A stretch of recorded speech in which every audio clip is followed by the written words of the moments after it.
श्री सीतारामचंद्र भगवान की जय। श्री हनुमान जी महाराज की जय।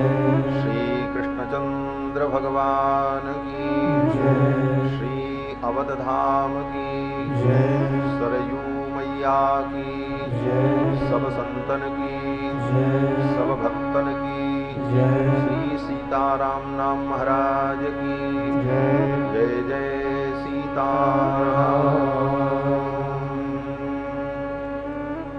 हरि ओम तच्छंजोरा वृणीमहे गातुं यज्ञाय गातुं यज्ञपतये दैवी स्वस्तिरस्तु नः स्वस्तिर्मानुषेभ्यः ऊर्ध्वं दिगातु भेषजम् सन्नो अस्तु द्विपदे सं चतुष्पदे रामाय रामभद्राय रामचंद्राय वेधसे रघुनाथाय नाथाय सीतायापतये नमः।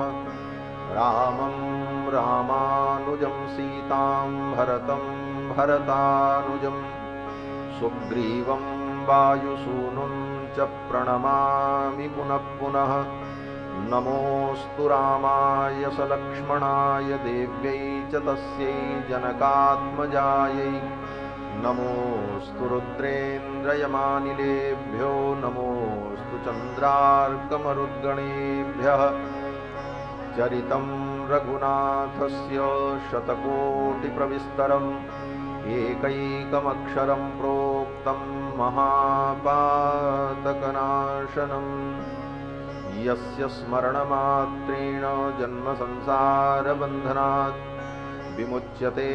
नमस्तस्मै विष्णवे प्रभविष्णवे ऋग्यजुस्सामरूपाय वेदाहरणकर्मणे प्रणवोद्गीतवपुषे महाश्वशिरसे नमः। योऽन्तः प्रविश्य मम वाचमिमां प्रसुप्तां सञ्जीवयत्यखिलशक्तिधरस्वधाम्ना अन्याश्च हस्तचरणश्रवणत्वगादीन् प्राणान् नमो भगवते पुरुषाय तुभ्यं। प्राणान् नमो भगवते पुरुषाय तुभ्यं। यो नित्यमच्युतपदाम्बुजयुग्मरुक्मव्यामोहतस्तदितराणि तृणाय मेने अस्मद्गुरोर्भगवतोऽस्य दयैकसिन्धो रामानुजस्य चरणौ शरणं प्रपद्ये। शाण्डिल्याह्वयवंशवारिदविधुं श्रीकोसलेशार्चकं विश्वक्सेनयतीन्द्रदेशिकपदद्वन्द्वारविन्दाश्रितं स्वाचार्ये सुयतौ जगद्गुरुवरे श्रीरामनारायणे नित्यं सक्तमतिं जगद्गुरुवरं श्रीवासुदेवं भजे। अस्मद्गुरुभ्यो नमः। अस्मत्परमगुरुभ्यो नमः। अस्मत्सर्वगुरुभ्यो नमः। श्रीमते श्रीभाष्यकाराय नमः। श्रीपराङ्कुशपरकालयतिवरवरवरप्रतिवादिभीकरगुरुभ्यो नमः। श्रीजानकीकान्तस्मरणं श्रीराधाकान्तस्मरणं सन्तपूर्वाचार्याः सहायाः सन्तपूर्वाचार्याः सहायाः।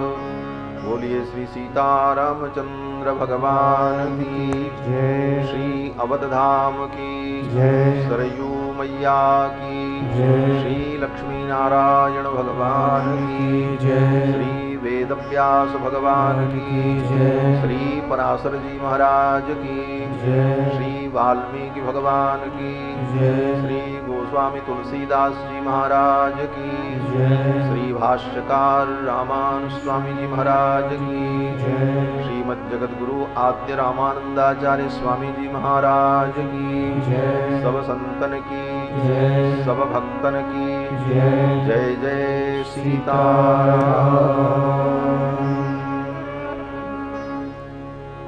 भगवान श्री सच्चिदानंद की मंगलमयी कथा सुधा को हम सभी लोग श्रवण करें। उसके पूर्व भगवान नाम संकीर्तन श्रद्धा भक्ति के साथ करने, पश्चात